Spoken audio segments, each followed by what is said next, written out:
We agree. Alaka has got three meanings: a congealed clot of blood, something which clings, and a leech-like substance. And Prophet Keith Moore was shown this verse of the Quran. He goes under a microscope. He says, I don't know, it looks like a leech. He observed the early stages of embryo in a microscope and compared it with a photograph of a leech, and he was shocked at the striking exact resemblance. So today, medical science confirms that the embryo looks like a leech. But his argument is, you have to take the meaning what was prevalent that time, not today. And he gives the example that Quran says, and the Bible says, don't have pig. But today in America, pig also refers to a policeman. So would you say Quran says, don't eat a policeman? And the people started to laugh. I couldn't say anything because he was speaking. I have to follow the rule. But my turn came to speak, and I said, what Dr. William Campbell says is correct as far as the Bible is concerned. Because the Injil was revealed only for that time and for those people. So whatever meaning was relevant that time you have to take. But the Quran was not revealed only for the Muslims or the Arabs, only for that time. It was revealed for the whole of humanity until eternity. So you have to take all the meanings from the time of revelation till the day of judgment. All the meanings should be taken into consideration. Can be one is correct, can be all are correct. And this William Campbell, he's practiced in Morocco. He even knows Arabic as a language. So doctor, medical doctor, MD. I am only MBBS. He's better than me, MD.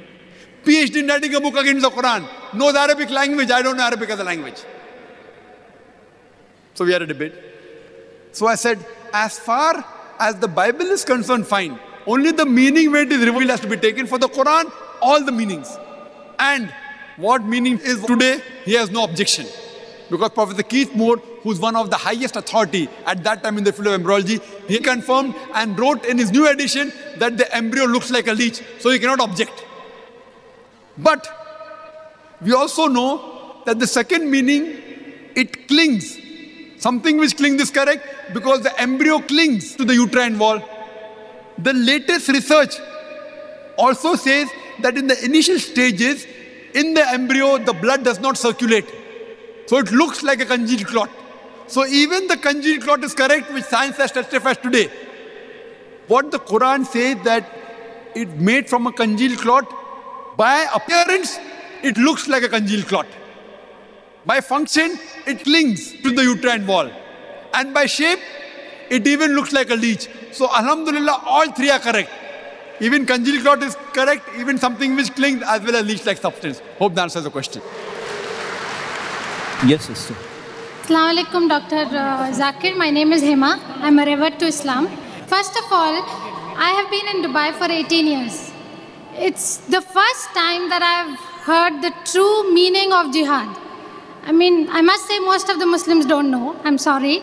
My question is there a limit, an upper limit or an extent mentioned in Quran that you can go to in order to fulfill your jihad?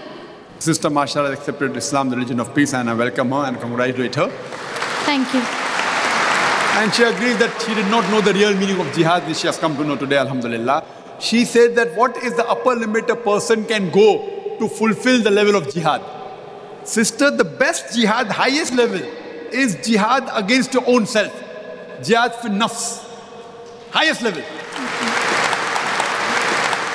And you can go to any level which Quran gives permission. You should not break the Sharia. Whatever you can go the highest level, but within the purview of the Islamic Sharia. You can't go outside the purview of the Islamic Sharia. So the best jihad is jihad against your own nafs.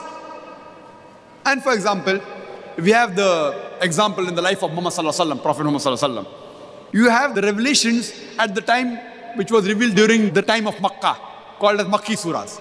We have the examples of Madni Surahs. The major difference is Makki Surahs are more talking about Iman and strengthening, etc. And the Madni Surah, how to establish the deen, Aqamat al-Deen, about jihad. We know that in Medina, when the Muslims became more powerful compared to before, there was war, etc., talking about jihad, etc., talking about the qital, fighting of war. But the jihad that was done at the time of Makkah, when the mushriks of Makkah, when they tortured and killed many of the Muslims, there were people who could fight like Hazrat Hamza, may Allah be pleased with him, Hazrat Umar, may Allah be pleased with him, they wanted to retaliate. They were warriors. But the Prophet said, do sabr. Sabr was the jihad. If you have the power to fight back and you hit back, it is good. You have the power to hit back and you're told to do sabr and you don't hit back, that is a higher level of jihad. The people wanted to say, who are these people killing my brother? I want to fight back, I have the power. He was called as the lion of the desert. People used to fear him. But the Prophet said, you have no permission. So his jihad was controlling himself, sabr. So the jihad keeps on changing in different times. Jihad, sister, doesn't mean only going in the battlefield. That is one type of jihad. And Hazrat Aisha radiallahu anha, the wife of the Prophet, she asked the Prophet that should we go for jihad, talking about going to fight in war? Prophet said, it's mentioned in Sahih Bukhari, poem number 4, hadith number 2784. The Prophet said, the best jihad for you is to perform a perfect Hajj. Hajj was the best jihad for Hazrat Aisha radiallahu anha. Another time it's mentioned in Sahih Bukhari, a person asked the Prophet that should he go for jihad, talking about the qital, fighting. The Prophet said, do you have parents? He said, yes. The best jihad for you is to serve your parents. So the best jihad keeps on changing depending upon the situation.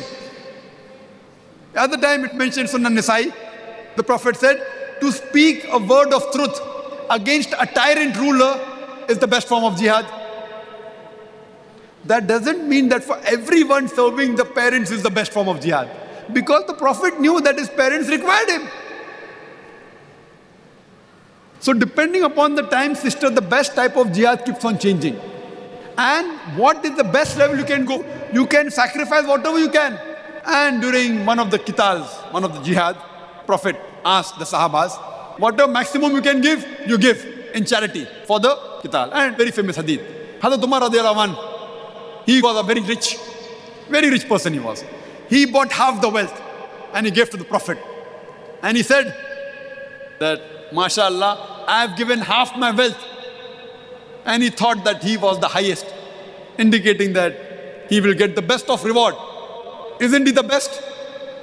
The Prophet replied, Hazrat Abu Bakr, the first Caliph of Islam, radiallahu anh, he gave his full wealth. So he will get a better reward than Hazrat Umar. In terms of quantity, the wealth that Hazrat Abu Bakr radiallahu anh gave was a very less compared to the wealth given by Hazrat Umar radiallahu anh. But the percentage he gave was 100%. So the sawab that he will get will be much more than Hazrat Umar.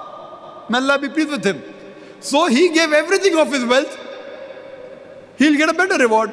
So whatever permission Allah gives you in the Sharia, you can go to that extent for performing jihad. Hope that answers the question. Thank you. Jazakallah. Now I would ask the questioners to note, we'd have one question on the slip and one on the question mic. Again on the slip, again on the question mic, and so on. The next question from the slip, from Brother Rizwan Ali Khan. Suicide bombing in the light of Islam, how justified it is in Iraq or any part of the world? As far as suicide bombing is concerned, most of the well-known scholars, Sheikh Nasruddin Albani, Sheikh bin Baz, Sheikh Uthaymeen, all were three great scholars, may Allah have mercy on them, rahimullah, that they have given the fatwa that suicide bombing per se is haram. It is haram. But there are other scholars like Sheikh Safar al-Hawali, like Sheikh Salman Auda. They have different views. But you should realize that the term suicide bombing per se, committing suicide in Islam is haram. There's no two doubt about it. But as far as suicide bombing is concerned, the scholars differ. What they say that the word suicide is a misnomer. It's a misnomer. In suicide, a person is fed up of his life and he wants to end his life. In this, they say it is a strategy of war. The main intention is to cause loss to the enemy, and while doing that, there are high chances that they will die. So therefore, it's a strategy of war, which scholars like Salman Auda say it is right. But it does not mean that any Muslim wakes up in the morning and ties a bomb and goes. most of the scholars